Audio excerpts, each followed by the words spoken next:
Welcome to part 5 of my Let's Build a Swiss Village using Planet Coaster, and in this episode I will be making more Swiss houses, but I have to say I'm starting to make them a bit more interactive with the roller coaster, I'm happy to say. I'm also delighted to say that I'm less tired today. I planned on recording this yesterday and I was just blah blah blah and I sound like it just didn't work.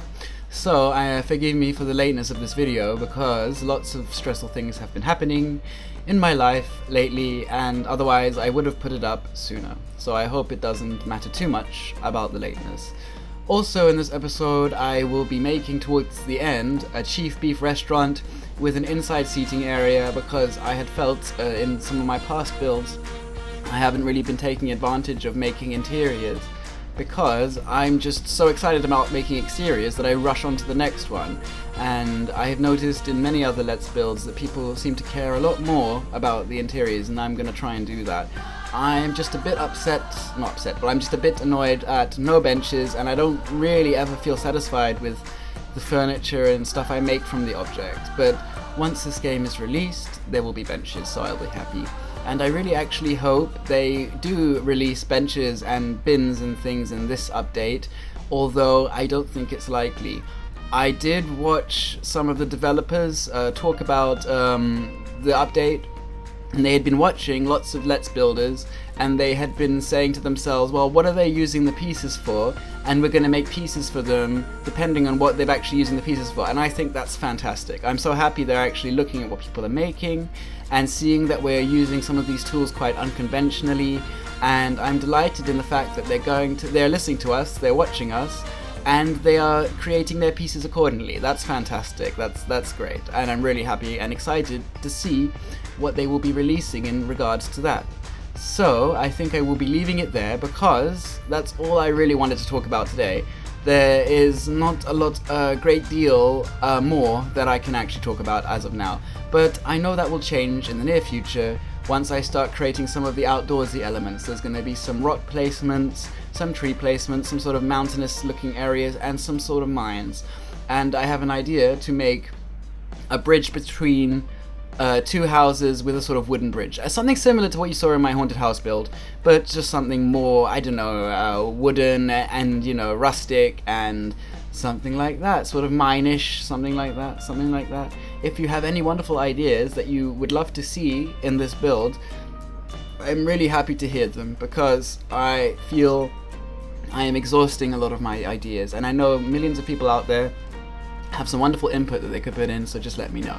So I will leave it there, and I'll speak to you again in part 6, where I will hopefully have more interesting things to talk about. So I will see you then.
Oh hey, thanks for watching all the video. If you want more, click here in one of these boxes or something, and don't forget to subscribe if you want.